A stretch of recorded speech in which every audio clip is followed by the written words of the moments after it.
let's welcome up who our next performer is telling Fear to go fuck off for a little while. Please welcome Ron Gann.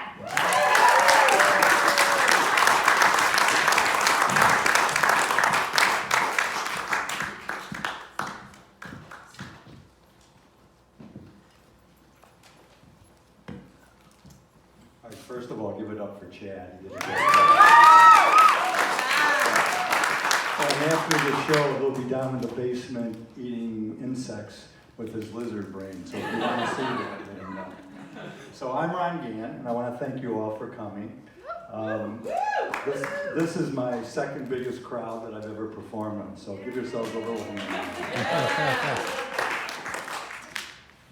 So I was reading through the stand-up comedy manual, and it says that for reasons I don't know, I'm supposed to first announce my age. So a couple of weeks ago, I turned 72.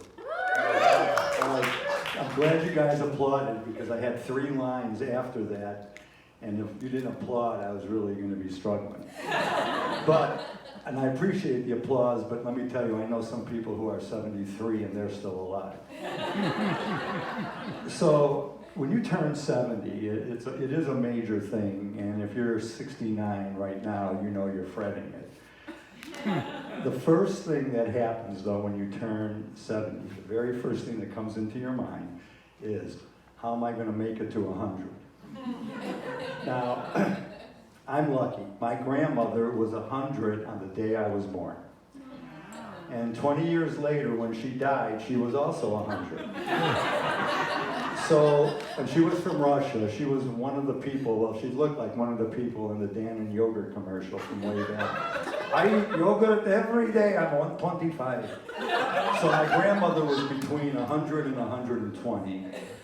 So I decided I'm pushing that 100 limit to 105.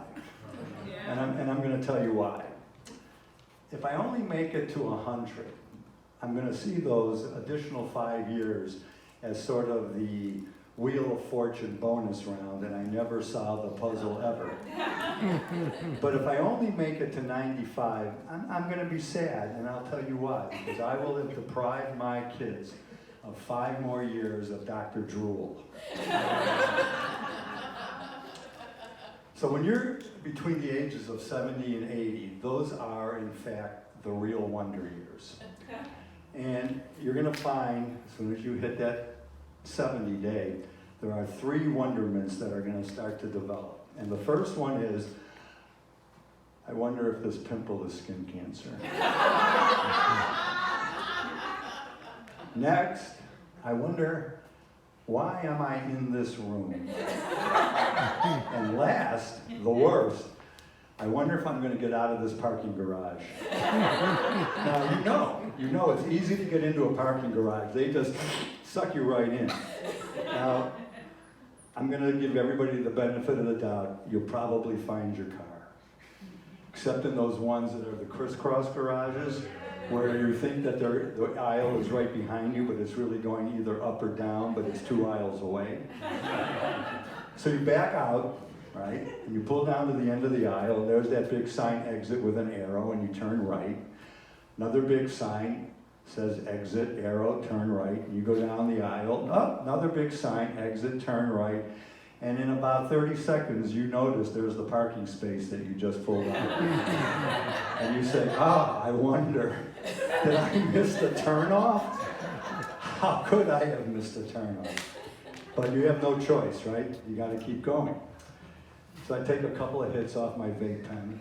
I drive to the end. There's the exit sign. I make a hard right turn, but now the garage people have fucked with me. The ramp goes down at a 90-degree angle. I'm going 120 miles an hour down 6 flights.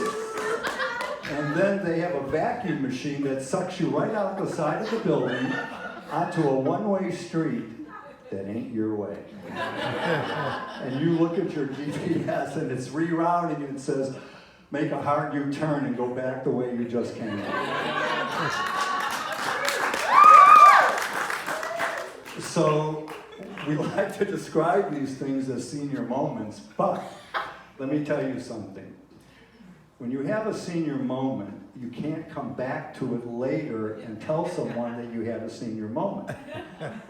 Okay, you understand? Yeah. Because you can't remember your senior moment. Now, right now, I'm actually having a double senior moment. That's a senior moment inside of a senior moment. So I'm actually forgetting everything I'm saying to you right now, but I have to remember what comes next in this monologue so that I can forget it later. Now, I am not worried about dementia catching up to me, because I've been smoking weed for 50 years, so I got a 25-year head start on it. But, all right, sometimes though, this shit catches up with you and you don't even really know it. The other day I decided to have a late lunch, and it turns out I was early bird dining. And ain't nobody eating lunch at 3 o'clock when you're in bed after Jeopardy. Because you have to be up at 3 because you need at least 2 quiet hours to scan around WebMD. That's how I found out that this pimple was dermatophytosis, which is athlete's foot, and how the hell did I get that?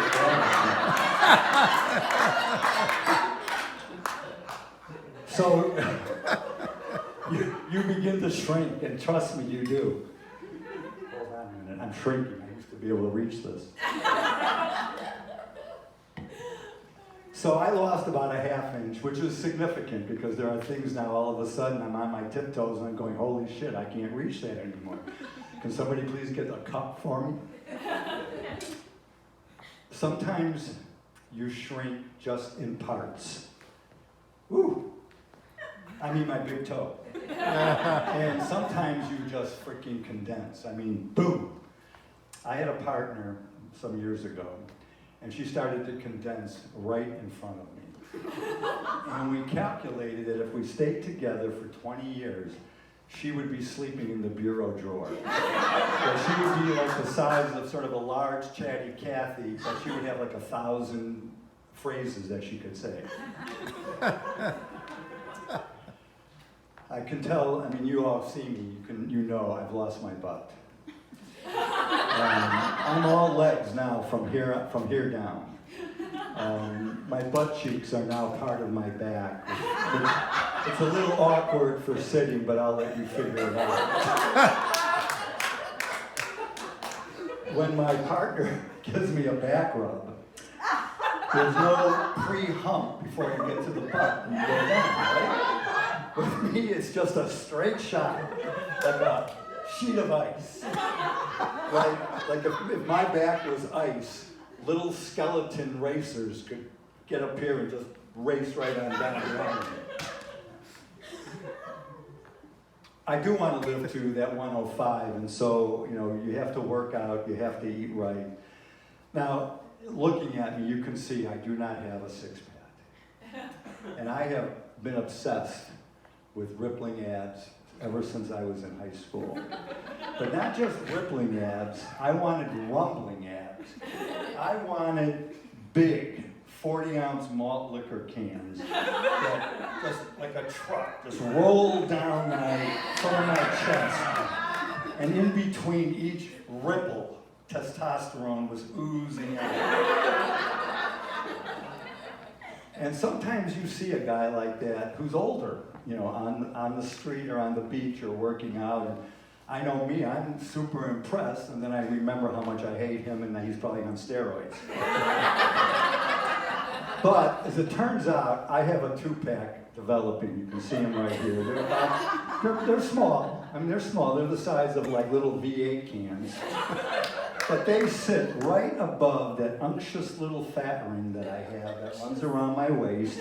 And you notice I'm wearing a loose shirt to kind of, you know, camouflage it. But what's worse is back fat. Where does back fat come from? How does it get here? And how come sometimes it like squishes out from our shirts? I do not understand it. But here's the scene. Every morning, it's the same thing with me. I'm standing in front of the mirror. I'm naked from the waist up. I check out my 2-pack. By the way, I can announce here on stage live, it looks like I got another 2 developing, so I might be developing a 4-pack after that. I give my biceps a little squeeze. They could use some work. And then I do what everybody does. I don't care if you're a man or a woman. You turn sideways because the only way you decide if you're looking good is how flat that stomach really is. And that's when I notice, holy shit, somebody taped a pork belly to my back. Like, I can't be very careful around barbecue grills because I could start to melt. As far as eating healthy goes, I can assure you I am not sitting down to a plate of wheatgrass and washing it down with a lemon vinegar smoothie cleanse. This body has been trained to operate efficiently on sugar. Now, my mother stopped getting up for breakfast when I was in 6th grade, and I was the oldest of 3 boys. So the kitchen belonged to Chef Ronnie G. And breakfast with Chef Ronnie G is a big bowl of Cocoa Krispies and your choice of a chocolate Hostess cupcake or a chocolate snowball. And I can tell you, my 2 brothers were as happy as can be. Then for me, it's off to school early, walking of course, because I'm old and that's what you did back in the day. I'd stop at the bakery, I'd get a Long John and a custard-filled Bismarck, never. And I would be to my safety patrol corner at 7 a.m. sharply for 3 years, and I never missed a day. During COVID, my freezer was chock full of Kit Kats and big haunches of meat. Periodically, I would trade the Kit Kats out for the Trader Joe's chocolate wafer, but that's pretty much what I existed on. But despite all of these things that could happen to me or have happened to me, there was one thing, though, that was such a heavy weight on my mind about turning 70. And I really wanted to know, would I still be a babe magnet? Now, I can see there's a couple of people out there that look skeptical, and you've been looking at my 2 soon-to-be 4-pack. So I asked my friend Cindy, before I turned 70, I said, what's going to happen to me, when I'm too old for dating sites? She said, you don't need to worry. She said, independent living facilities now are nothing more than communes for old people. Most of the residents are freaks from Woodstock, and there's 10 women to each man. And she said, and as long as you're breathing and upright, you're golden. And then she said, and I can't believe she said this, she said, sometimes even just breathing might be enough. So, I have been with my partner for almost 5 years, so I went to her and I asked her, what is your description of a babe magnet? And she said, someone cultured, someone charismatic, well-dressed, well-groomed, doesn't put prepositions at the end of a sentence. I said, wow, you are an incredible babe magnet, darling. And I said, look what you reeled in. I have a different hoodie for every day of the week. I still wear socks with sandals, and my favorite expression is, where you at?